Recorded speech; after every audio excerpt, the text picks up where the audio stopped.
Differentiation of scalar triple product. Triple product का differentiation हम कैसे करेंगे, ठीक है। आइए जरा हम इसको समझते हैं कैसे करेंगे। आप लोग को ध्यान है डॉट और क्रॉस प्रोडक्ट का डेरिवेटिव कैसे होता है। डॉट में कैसे होता है, फर्स्ट वेक्टर को रखा जाता है डॉट दूसरा का डेरिवेटिव प्लस दूसरा को रखा जाता है डॉट पहला का डेरिवेटिव। तो क्रॉस में क्या होता है, क्रॉस में क्या होता है, पहला को रखा जाता है दूसरा का डेरिवेटिव प्लस पहला का डेरिवेटिव किया जाता है क्रॉस दूसरा को रखा जाता है, याद है ना। तो यहाँ पर हम लोग कैसे डिफरेंशिएट करेंगे, देखिए स्केलर ट्रिपल प्रोडक्ट को डिनोट किया जाएगा आर इज इक्वल टू, ये हो जाएगा R1 R2 और क्या होगा R3, यही ना।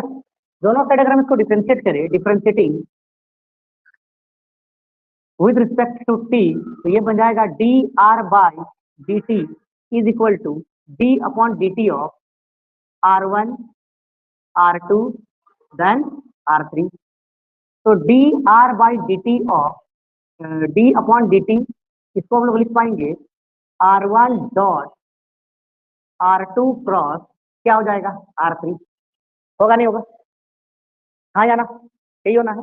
यहाँ पर हम लोग क्या करेंगे, इस बात को वापस लिख पाएंगे हम लोग, डेरिवेटिव कर रहे पहले मान के चलो ये मेरा फर्स्ट फंक्शन है और ये मेरा कौन सा फंक्शन है सेकंड, इसको हम फर्स्ट मान लिए और इसको हम क्या मान रहे हैं सेकंड मान रहे हैं। अब हम फिर डिफरेंशिएट करने का कोशिश कर रहे हैं। तो दो फंक्शन का यहाँ जो डिफरेंशिएशन होगा ये डॉट होगा कि क्रॉस होगा, डॉट होगा क्रॉस होगा, ये दोनों डॉट लगेगा। तो डॉट का रूल लगाएंगे हम लोग, क्या लिखेंगे, फर्स्ट फंक्शन को रखेंगे R1 को और डेरिवेटिव करेंगे R1 डॉट डेरिवेटिव करेंगे d/dt ऑफ क्या बोलो तो R2 क्रॉस R3 प्लस अब किसको रखेंगे R2 क्रॉस R3 को रखेंगे डॉट वापस डेरिवेटिव करेंगे किसका बता दो R1 का।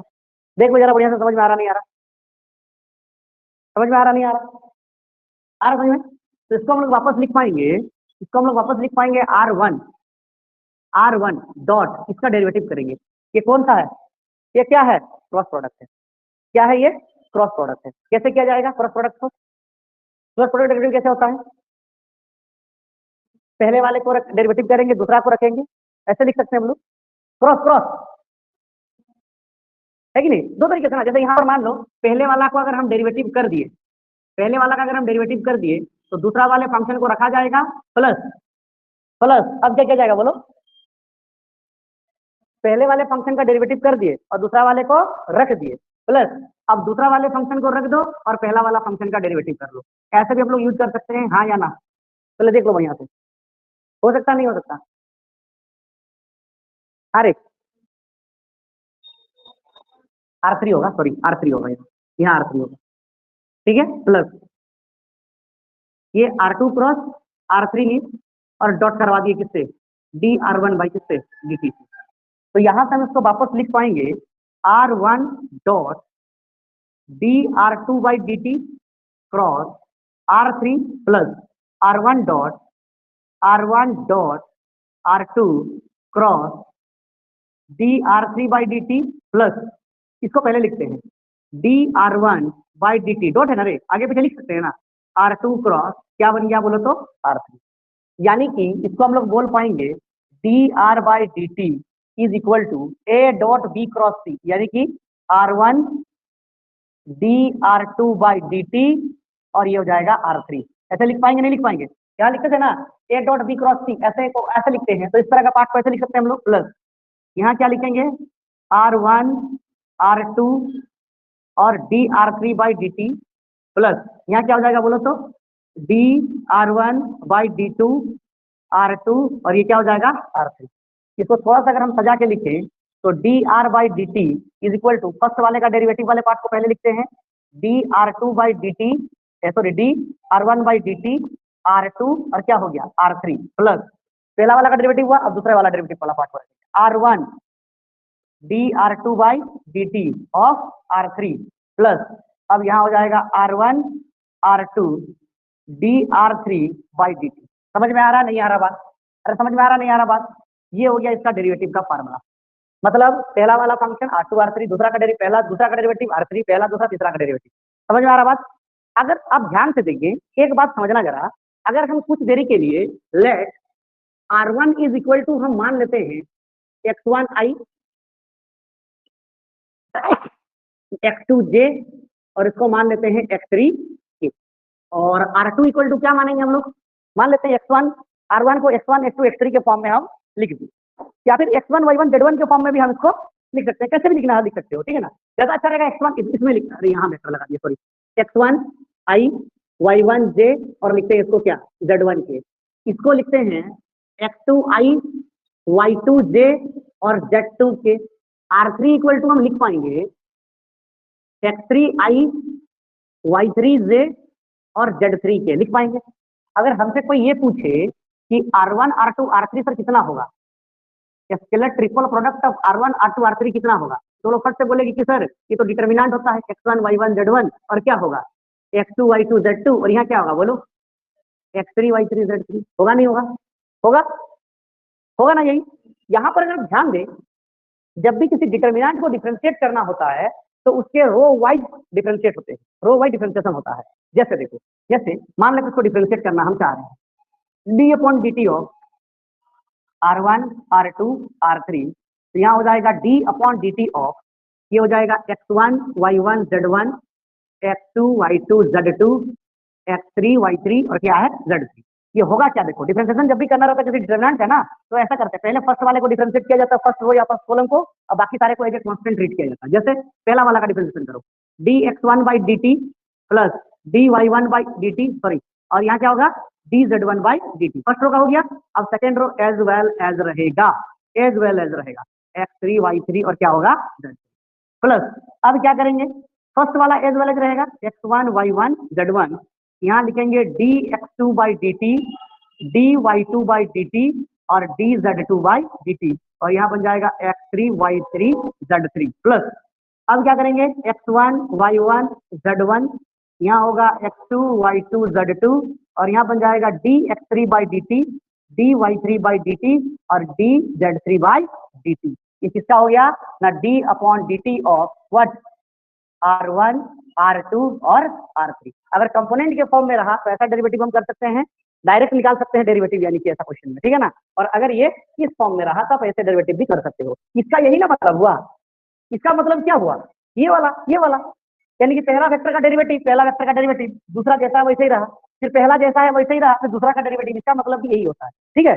ना। यहाँ लिख देंगे हम लोग हेडिंग में dot product in terms of their component, ऐसे हम लोग लिख सकते हैं स्केलर ट्रिपल प्रोडक्ट लिखते हैं, क्या लिखेंगे scalar triple product, scalar triple product in terms of their what component. तो आप ट्रिपल प्रोडक्ट को ऐसे डायरेक्टली भी आप जो है क्या कर सकते हो, निकाल सकते हो। क्लियर है नहीं है बात, स्वामी समझ में आ रहा है तुमको, आवाज आ रहा नहीं आ रहा, आ रहा है सर। ठीक है कॉपी करो,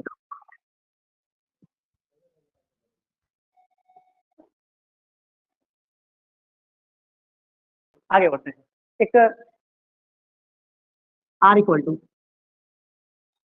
r1 cross r2 cross r3, इसको डिफरेंशिएट करते हैं, differentiating with respect to t, dr by dt is equal to d upon dt of r1 cross r2 cross क्या हो जाएगा r3। तरीका क्या है डिफरेंशिएट करने का, पहला फंक्शन का डिफरेंशिएशन करते हैं, दूसरा को रखेंगे प्लस दूसरा का डिफरेंशिएशन करेंगे और फिर पहला को रखेंगे। क्या तरीका क्या है करने का बताओ, इसको फर्स्ट मान लेते हैं, इसको फर्स्ट मान लेते हैं और इसको सेकंड फंक्शन मान लेते हैं, तो डिफरेंशिएशन होगा कैसे ये पूछ रहे हैं हम।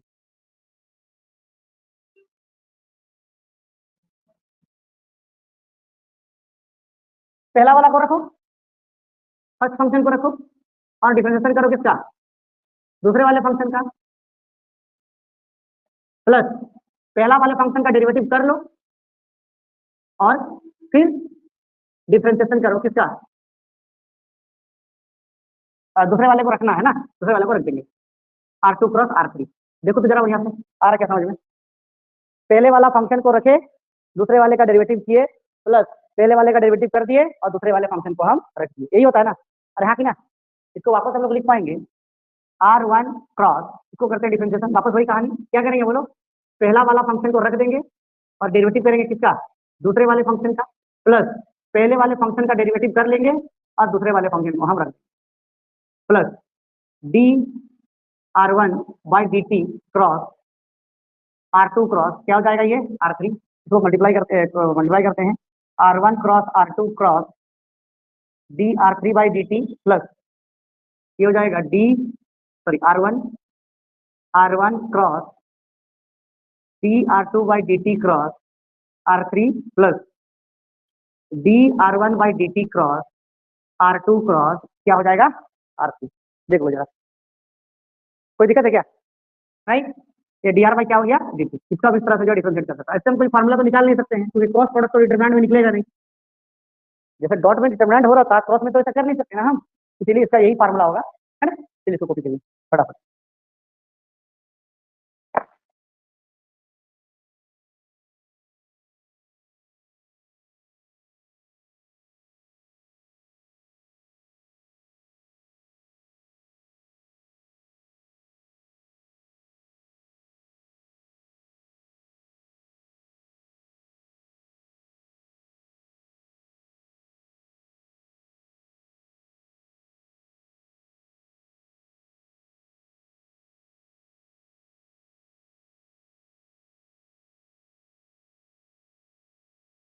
Velocity and acceleration of a point, ठीक है। ये क्या होता है जरा समझेंगे। मान लेते हैं हमारे पास कोई कर्व है ऐसा, ये हमारे पास कोई कर्व है, एक पार्टिकल जो है इस कर्व पर मूव कर रहा है और मान के चलिए ये जो पॉइंट है ये मेरा पी पॉइंट है और यहाँ पर हम एक पॉइंट लेते हैं ओ, ओ जो कि पॉइंट ऑफ रेफरेंस है, पॉइंट ऑफ क्या है रेफरेंस है। ओ से लेकर पी तक का बीच का जो डिस्टेंस यानी कि जो रेडियस वेक्टर है उसको हमने आर मान लिया और इस पीक से जस्ट सट के एकदम एकदम नजदीक पर एक दूसरा पॉइंट है वो है क्यू, एकदम नजदीक पॉइंट यहाँ पर एकदम सामने। तो इसको तो इतना सामने लिखेंगे तो हम ज्योमेट्रिकली दिखा नहीं पाएंगे, इसीलिए हम इसको थोड़ा जूम करके लेते हैं और यहाँ पॉइंट को डाल देते हैं। तो यहाँ पर हमारे पास दूसरा पॉइंट है क्यू, इसका पोजीशन वेक्टर कितने का होना चाहिए था? देखो ये पी है, इससे थोड़ा सा ये बड़ा है, इसका पोजीशन वेक्टर कितने का है आर, तो इसमें हल्का सा बड़ा कर देंगे यानी कि आर प्लस क्या लिखेंगे बताओ डेल्टा आर, है कि नहीं। तो ये जो पॉइंट हमारे पास बनेगा ये एक्चुअली डिस्टेंस कितने का होना चाहिए था डेल्टा आर का। अगर हम पी पॉइंट से कोई टेंजेंट ड्रॉ करेंगे ये और क्यू पॉइंट से अगर हम कोई टेंजेंट ड्रॉ करें ऐसा, ठीक है ना, तो इसको बोलते हैं टेंजेंशियल वेक्टर। क्या बोलेंगे हम इसको? टेंजेंशियल वेक्टर का हम नाम देंगे, ठीक है ना। और यहाँ पर इस पार्टिकल की जो है हम क्या निकालने की कोशिश करेंगे वेलोसिटी। तो जरा आप समझना बात को, यहाँ पर ध्यान देंगे। सबसे पहले हम ये देखते हैं कि पी पॉइंट पर टाइम कितने का लग रहा था, टाइम मान लेते टी का लग रहा था, और क्यू पॉइंट पर टाइम कितने का लग रहा था टी में थोड़ा सा ज्यादा यानी कि डेल्टा टी टाइम लग रहा था। पहले आर आर बाद में आर कितने का हुआ आर प्लस डेल्टा की, यानी कि कितने हम बता पाएंगे चेंज कितने की हो, change in are, change in are की अगर हम बात करें तो अभी हमारे पास आर प्लस डेल्टा आर थे, पहले था आर, आर से आर खत्म हुआ तो चेंज इन आर कितना हुआ डेल्टा आर, और change in time, change in time कितने का हुआ, अभी हमारे पास टाइम है टी प्लस डेल्टा टी और पहले टाइम टी था यानी कि ये डेल्टा टी बना, है कि नहीं। Average rate of change of r, average rate of change of r, r with respect to किसके टी के अगर निकालना है तो हम क्या लिखेंगे विथ रिस्पेक्ट टू टी, यानी कि ये हमारे पास हो जाएगा delta r by delta t. ये कितने का वैल्यू देगा हमको average rate of change of r, क्या हो जाएगा डेल्टा आर और डिवाइडेड बाई क्या बनेगा डेल्टा टी, क्योंकि डेल्टा टी बहुत स्मॉल क्वांटिटी है। व्हेन जब delta r tending to zero होगा देन डेल्टा टी भी टेंडिंग टू जीरो होगा, होगा नहीं होगा। और इसी average rate of change of r with respect to T, एक का बदलना किसी दूसरे के रिस्पेक्ट में, यानी कि ये क्या हो जाएगा हमारा वेलोसिटी कहलाएगा। तो इसका हम लोग लिख देंगे velocity v is equal to, जब भी डेल्टा टेंडिंग टू जीरो होता है ये बन जाएगा हमारे पास क्या D R by D t. तो ये जो एक्सप्रेशन हुआ इसी एक्सप्रेशन को बोलते हैं वेलोसिटी, एक्सप्रेशन फॉर वेलोसिटी। और हम लोग जानते हैं अगर हमसे कोई ये पूछे कि सर एक्सेलरेशन कितने का होगा, तो हम ये जानते हैं कि the rate of change of velocity, the what rate of change of velocity with respect to time with respect to t is called acceleration. Is called क्या हो जाता है? एक्सेलरेशन कहलाएगा। यानी कि acceleration a is equal to d upon d t of v. V यानी कि acceleration a equal to क्या बनेगा? D v by D t. यानी कि again acceleration a equal to बन जाएगा d upon d t of v, और v मतलब क्या हो गया? D are by D t. तो वापस हम एक्सेलरेशन ए इक्वल टू लिख पाएंगे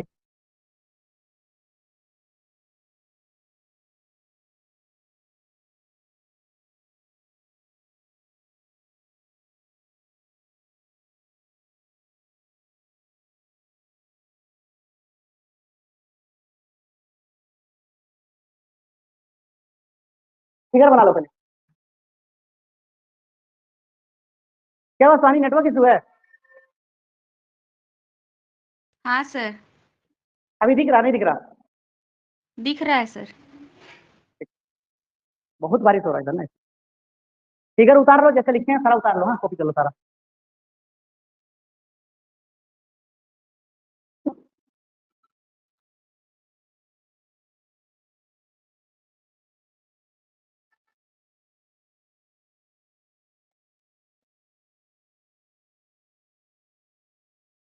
उसी बोतल दो तो बोतल दो।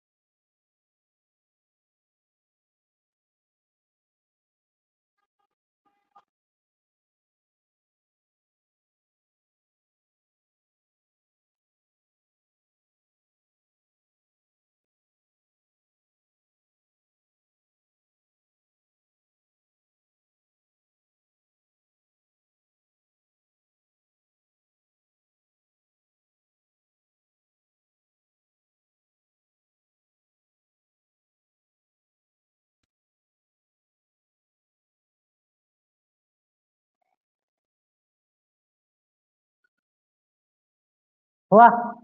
हो गया सर। चलो एक क्वेश्चन लिखो, काफी इंपॉर्टेंट क्वेश्चन है ये। क्वेश्चन है, ए particle move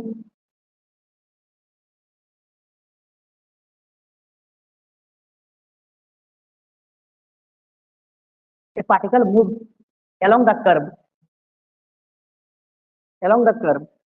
x equal to a cos t, x equal to small a cos t, ऐसे x is equal to a cos t, y equal to a sin t, y equal to a sin t, and z equal to bt, b small bt.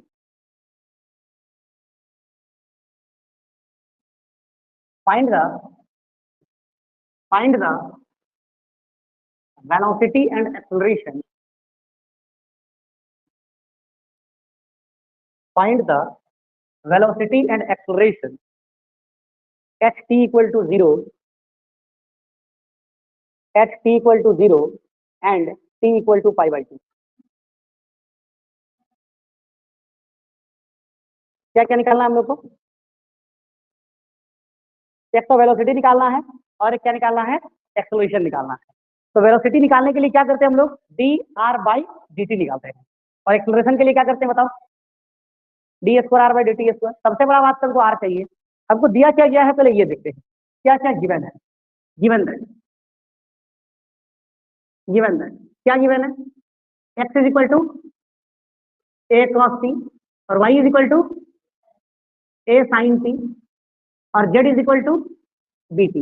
हम जानते हैं कि since r equal to position vector हमारा क्या होता है? X I plus Y Z plus क्या होता है? z के। तो r is equal to X की जगह लिखेंगे a cos t i plus Y की जगह लिखेंगे a sin t j plus z के जगह लिखेंगे बी टी के। कोई दिक्कत है क्या? ये मेरा इक्वेशन नंबर 1 हुआ। इसको हम डिफरेंशिएट करेंगे, डिफरेंशिएटिंग विद रिस्पेक्ट टू किसके? t के। किसके रेस्पेक्ट में हम डिफरेंशिएट करेंगे? टी के रेस्पेक्ट में जो है हम उसको डिफरेंशिएट करेंगे। तो टी के रेस्पेक्ट में डिफरेंशिएट करेंगे तो बनेगा क्या? ये D are by D T is equal to A cos T का minus sine T I plus A sine T का cos T J plus B T का डेरिवेटिव 1, ये क्या बन गया बी के। तो ये हमारा क्या है वेलोसिटी है, ये हमारा क्या है वेलोसिटी है। तो D are by D T minus का ए sine T I plus A cos T J plus ये क्या बन गया बी के। ये हमारा किसका वैल्यू निकल के आ गया वेलोसिटी का। अगर हमको इसका चाहिए क्या, अगर हमको चाहिए एक्सेलरेशन, तो इसको लिखेंगे, इसको मानेंगे इक्वेशन नंबर 2 और लिखेंगे again differentiating equation 2 with respect to t. यही हमारा वेलोसिटी है भी। हाँ, अगेन डिफरेंशिएटिंग, अगेन डिफरेंशिएटिंग। अच्छा, हम लोग यहाँ वेलोसिटी का पूरा वैल्यू ही निकाल लेते हैं। व्हेन क्या लिया है, वैल्यू में कुछ दिया गया है, when t equal to 0 and t equal to कितना लेना है pi by 2। T equal to 0 पे वेलोसिटी कितना होगा, t equal to pi by 2 पे वेलोसिटी कितना होगा, यहाँ देख लेते हैं। व्हेन टी इक्वल टू 0, तो velocity v is equal to minus का ए साइन टी की जगह 0 आई प्लस ए कॉस टी की जगह 0 जे प्लस बी के। तो यहाँ पर वेलोसिटी v इक्वल टू हो जाएगा साइन 0 की वैल्यू 0 पूरा खत्म, cos 0 का वैल्यू 1, ये हो जाएगा ए जे और प्लस का बी के। ये कब हुआ, जब टी की वैल्यू कितनी थी 0 थी। अब हम टी का वैल्यू कितना लेंगे बताओ जरा, टी का value when T is equal to pi by 4, when T is equal to pi by 4, तो velocity v is equal to हो जाएगा माइनस का ए sine pi by 4 I plus का ए कॉस पाई बाई 4 जे और plus का last में क्या है बी के। तो velocity v equal to sine pi by 2 ना पाई बाई 4, देखो तो पाई बाई 4, पाई बाई 4 है, नहीं पाई बाई 2 है, रॉन्ग लिखा, पाई बाई 2 लिखो, पाई बाई 2, वापस यहाँ पाई बाई 2। तो साइन 90 की वैल्यू 1 हो जाएगी, तो माइनस का ए आई cos 90 0 और प्लस का बी के, ये वेलोसिटी निकल के आ जाएगा। ये कब होगा, जब टी की वैल्यू पाई बाई 2 हो, है ना। टू गेट एक्सेलरेशन, अब हमको क्या चाहिए एक्सेलरेशन चाहिए। अगर एक्सेलरेशन चाहिए तो हम लिखेंगे differentiating equation 2 with respect to किसके रे टी के। तो अगेन डेरिवेटिव निकाल लो इसका, एक्सेलरेशन ए निकल जाएगा डी स्क्वायर आर बाई निकल जाएगा क्या डी टी स्क्वायर। तो A is equal to double derivative करेंगे माइनस का ए साइन टी का क्या बनेगा कॉस टी आई माइनस का ए, कॉस का माइनस साइन ना, इसलिए माइनस लगा दिए, माइनस का साइन टी जे और बीके का डिफरेंशिएशन क्या होगा, बीके का 0 हो जाएगा, 0 हो जाएगा ना। अब इसका एक्सेलरेशन भी निकालना है कहाँ पर, एट टी इक्वल टू कहाँ पर 0 पर। ए इक्वल टू कितना हो जाएगा माइनस का ए कॉस 0 आई माइनस का ए साइन 0 जे, तो हो जाएगा ए cos 0 की वैल्यू 1 होती है, तो माइनस का क्या बनेगा ए आई और साइन 0 की वैल्यू 0 हो जाएगी। वैसे ही वापस हम लोग क्या करेंगे x t equal to pi by 2 लेंगे, जब पाई बाई 2 ले लेंगे तो कितना हो जाएगा माइनस का कहाँ डिफरेंशिएशन हुआ है नहीं पता, हाँ माइनस का ए cos pi by 2 I plus sorry minus minus का ए साइन पाई बाई 2 जे। तो cos 0 cos 90 तो 0 हो जाएगा, वो ए इक्वल टू बन जाएगा माइनस का ए और ये क्या बनेगा रे जे, माइनस का है ना साइन 90 1 होता है ना, तो माइनस का इसमें आंसर आएगा माइनस का ए आई और उसमें आंसर आएगा माइनस का ए जे। ये हो गया आपका क्या वेलोसिटी और ये हो गया क्या आपका एक्सेलरेशन। अगर मैग्नीट्यूड निकालना है तो इसको आप मैग्नीट्यूड भी निकाल सकते हो। आ रही मेरी बात समझ में, चलिए कॉपी करेंगे।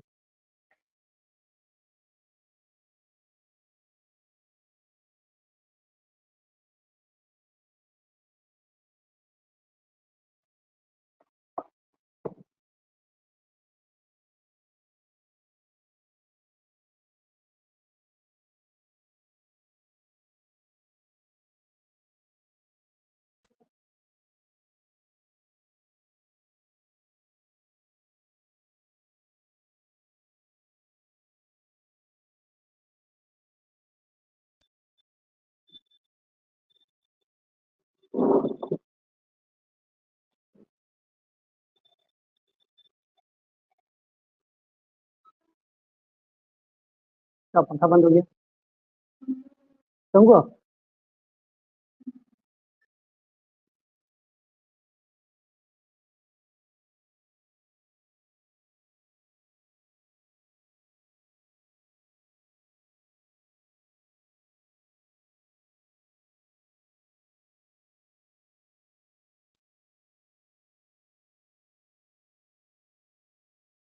तो सिलेबस तो दिखाओ तुम बराबर।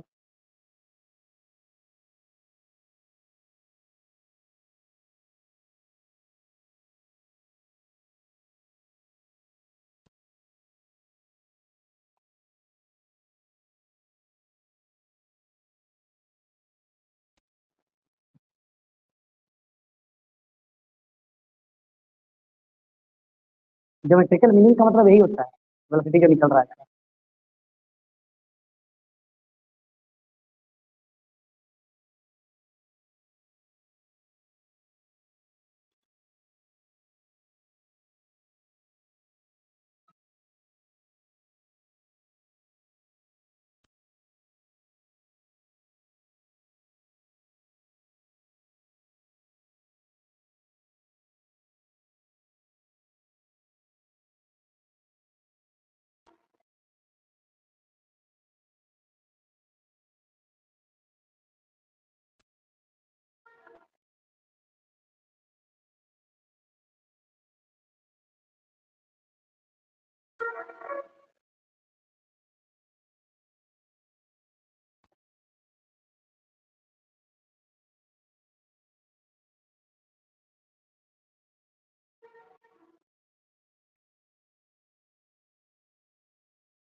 हो तुम गया लोग का सर। एग्जाम का शेड्यूल कब तक?